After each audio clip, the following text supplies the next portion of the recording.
আপনারা দেখছেন ঘাটাল বার্তা। সাহিত্য সম্মান, বর্ণপরিচয় সম্মান তুলে দেওয়া হলো ঘাটাল মহকুমার বিভিন্ন সাহিত্যিকের হাতে। ওনাদের মধ্যে উপস্থিত ছিলেন সাহিত্যিক রাজীব সাগর মহাশয়, উমাশঙ্কর নিয়োগী প্রমুখ সাহিত্যিকের হাতে।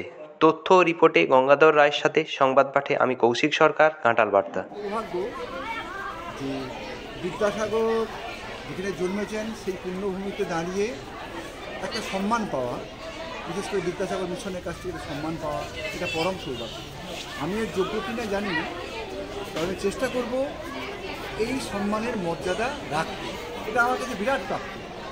এবং পাশে মন্ত্রী মহোদয় ছিলেন এবং ঘরোয়া পরিবেশে একটা অন্য ধরনের আস্বাদ আমার কাছে, আমার অমূল্য সম্পদ হয়ে রইল জীবনে। ধন্যবাদ মিশনকে।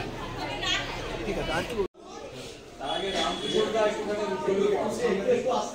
একটু আসতে সবাই মিলে কিন্তু এটার বর্ণ পরিচয় সম্মান যে বিদ্যালয় পেয়েছে, একটা সাহিত্যিক সম্মান দেবো। উমাশঙ্কর নিয়োগী ঘাটাল মহকুমার সাহিত্যিক, তার হাতে তুলে দেবো। সবাই মিলে ধরুন, আসুন। উমাশঙ্কর আসেন। বর্ণ পরিচয় সম্মান, সাহিত্যিক সম্মান।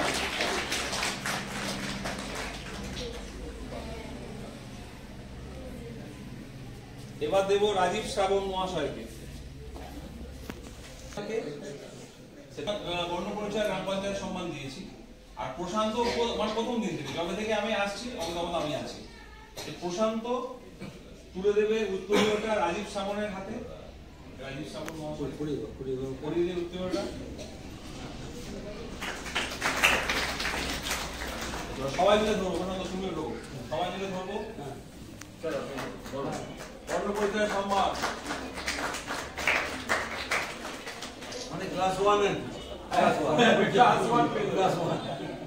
আচ্ছা, এবার আমরা যেটা দেবো, এটা বিশেষ সম্মান দেবো। এটা হচ্ছে আমাদের স্যারকে দেবো। আমি দিলাম জয় বিদ্যাসাগর বলা। আর সোনাময়ী একটি আমাদের, আমি এটা স্যারের হাতে তুলে দিচ্ছি।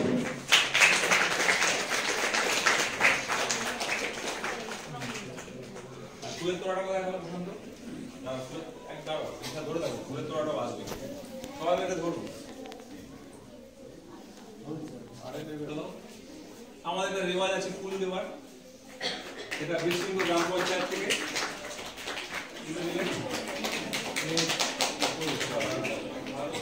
আমাদের এই বীরসিংহ গ্রাম পঞ্চায়েত পক্ষ থেকে এই পূর্ণভূমিতে আসার জন্য আমরা আত্মীয়তা বন্ধনে বন্ধু। এখানে প্রতিষ্ঠিত নারী যে বিদ্যাসাগর কথা, উনি এখানে নিজের পিজি চালান, তার সঙ্গে গৌতম বাবু আছেন, ভাস্কর বাবু আছেন। দুজনে একটা প্রকাশনা সংস্থা চালান, অবনীন্দ্র সভাঘর বা বাংলা একাডেমি, এইসব জায়গা থেকে এনাদের প্রকাশনা সব প্রকাশ হয়। আজকে ওইখান থেকে এখানে বীরসিংহ গ্রামে এসছে। তা আমি চাইবো একটা মেডেল আছে আমাদের, এই মেডেলটা আপনি একটুখানি কি কাণ্ড বিদ্যাসাগরের জায়গায় নারী শক্তি আরাধনা। আচ্ছা, বন্দনা দিন। বড়দি আসুন।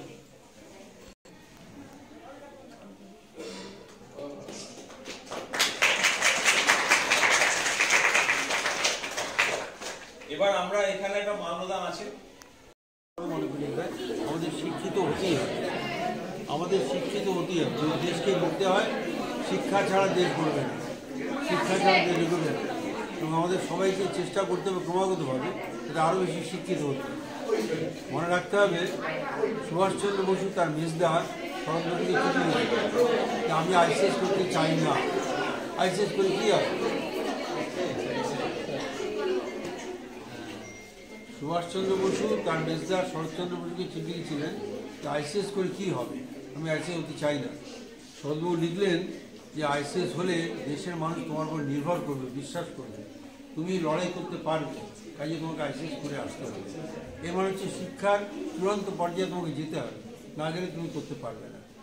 শ্রী অরবিন্দ আইসিএস করতে গেলেন না, সব করলেন কিন্তু ঘোড়া চললেন না, ফলে আইসিএসটা ডিগ্রিটা পেলেন না। কিন্তু তিনি যখন চলে এলেন তখন দেশ তাকে সম্মান জানালো শেষ পর্যন্ত, বললেন যে হ্যাঁ তুমি দেশের সত্যিকার একজন মানুষ হয়েছ।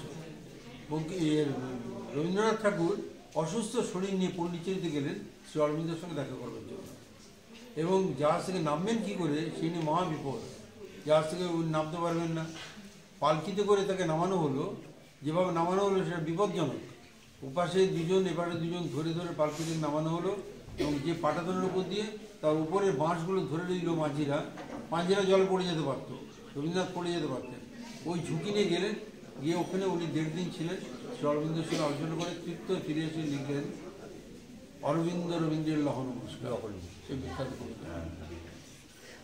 এটা হচ্ছে ইতিহাস। স্যার জয় বিদ্যাসাগরের দাবি ওটা রাজ্য জুড়ে কি তুলবেন বলেছে? হ্যাঁ নিশ্চয়ই তুলব আমরা। শুধু জয় বিদ্যাসাগর দাবি নয়, যদি আমরা বলতে পারি একটা কথা, সেটা হচ্ছে যে বিদ্যাসাগর মশাই জন্মদিনটা 26শে সেপ্টেম্বর, আমরা সবাই 5ই সেপ্টেম্বর শিক্ষক দিবস পালন করি, বাংলা শিক্ষা দিবস। এটা মাননীয় মুখ্যমন্ত্রীর কাছে আমরা চিঠি দিয়ে এসেছি। বিভিন্ন স্তরে প্রায় 50 থেকে 55 জন স্বেচ্ছাসেবী সংগঠন আমরা সারা ভারত জুড়ে কাজ করছি। একটাই দাবি যে বাংলা শিক্ষা দিবস, প্রত্যেকটা বাঙালিকে বাংলায় লিখতে গেলে অওয়া ছড়া সে তার নাম পর্যন্ত বানান করতে পারবে না। তাই বাংলা শিক্ষা দিবস হোক 26শে সেপ্টেম্বর, সেদিনটা হলেই বাঙালি জাতির মেরুদণ্ড সোজা রাখতে আমরা যারা নতুন প্রজন্মের কাছে পৌঁছচ্ছি তারা চেষ্টা করব বাংলাকে আবার সারা ভারতকে পথ দেখানো। আমি খাবো পেড়ে ইঁদুর ছানা ভয়ে মরে, ঈগল পাখি পাছে ধরে, উঠ চলেছে দীর্ঘ উঠি আজকে শ্রী মশাই আর যেন এক্কা গাড়ি ওই ছুটে ওই দেখো ভাই বল খেও না ওষুধ খেতে জয় বিদ্যাসাগর, জয় বিদ্যাসাগর। এবার ধনধান্য গাইবো, আমরা ফুল তারপর দেবো, সবাই মিলে ধনধান্য।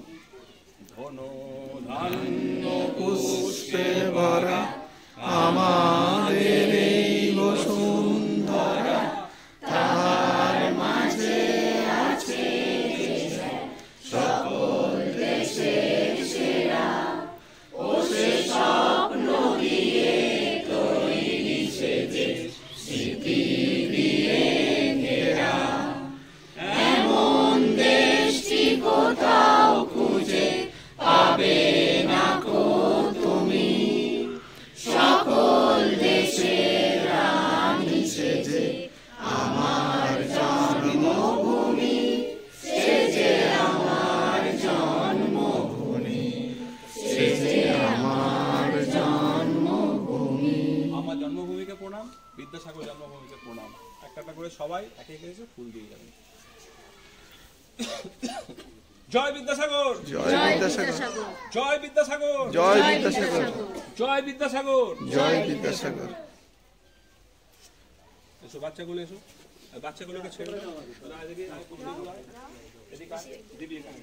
সবাই একটা ফুল প্রণাম করো, ওখানে যাও প্রণাম করো, দিয়ে একটা ফুল দাও, দাও ফুল দাও, ফুল দাও। ঠিক আছে, একে একে দেবেন, হুটোবাটি করবেন না একেবারে। এবার সামনে আমরা দাঁড়াবো,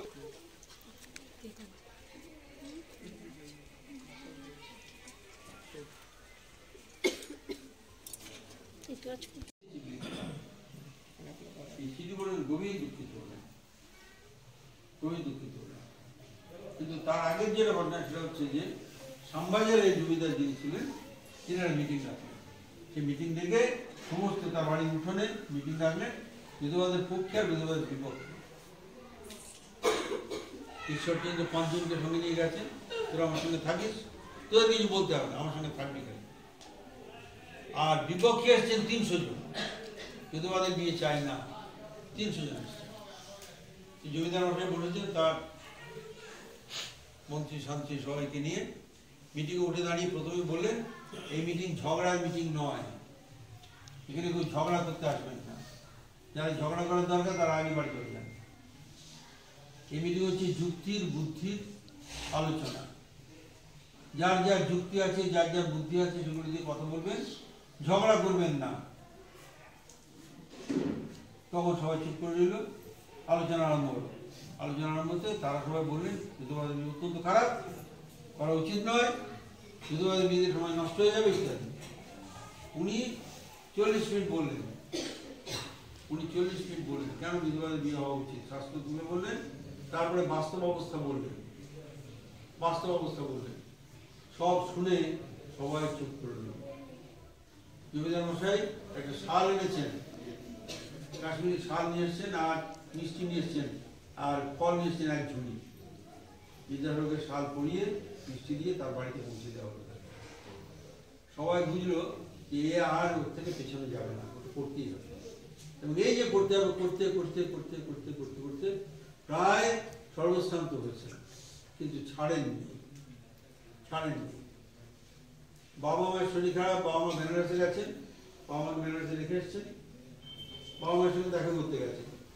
ওখানকার পণ্ডিতরা বিদ্যাসাগর এসছে, পণ্ডিতরা এসছেন তার সঙ্গে দেখা করার জন্য, এসছেন। আসুন, চলে আসুন।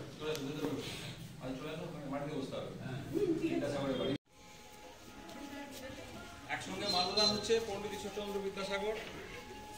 হ্যাঁ, কোথায় গো? এসো এসো এসো। জয় বিদ্যাসাগর, জয় বিদ্যাসাগর, জয় বিদ্যাসাগর, জয় বিদ্যাসাগর।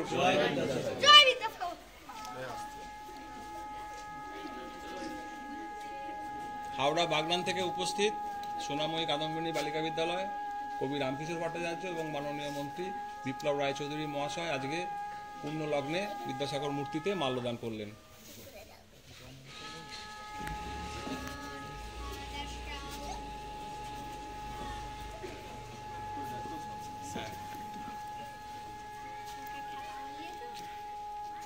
অমিতাভ বন্দ্যোপাধ্যায়, মিশন বিদ্যাসাগর, দিশা ওয়েলফেয়ার সোসাইটি, বীরসিংহ গ্রাম পঞ্চায়েত, স্মৃতি মন্দির কমিটি বীরসিংহ, আলো ইকো ভিলেজ ট্যুরিজম এবং সারা ভারতের বিদ্যাসাগর অনুরাগী মানুষজন সঙ্গে স্যার আছেন। আজকে আমরা এসেছিলাম। আমরা সবাই জানি 4 ডিসেম্বর বিদ্যাসাগর উপাধি লাভ করেছিলেন ঈশ্বরচন্দ্র বন্দ্যোপাধ্যায়, বিদ্যাসাগর হয়েছিলেন। আর এই 4 ডিসেম্বরকে সামনে রেখে আমরা প্রত্যেক বছর বিদ্যাসাগর উৎসব আয়োজন করি। এই বছর করেছি 13 ডিসেম্বর। আজকে এখানে একটি স্কুল থেকে প্রায় শতাধিক মানুষের দুপুরে খাবার ব্যবস্থা, দুস্থ মানুষের হাতে শীতবস্ত্র প্রদান এবং সবথেকে বড় পাওনা যে বিদ্যাসাগর অনুরাগী হিসাবে আমরা মন্ত্রী মহাশয়কে শ্রদ্ধা জানাই, কিন্তু উনি আজকে বিপ্লব বাবু আজকে আমাদের সঙ্গে এতটা সময় কাটালেন। আসুন সকলে মিলে বলি জয় বিদ্যাসাগর, প্রতিটি ঘরে জালো বিদ্যাসাগরের আদর্শ আলো, নতুন প্রজন্ম জাগো।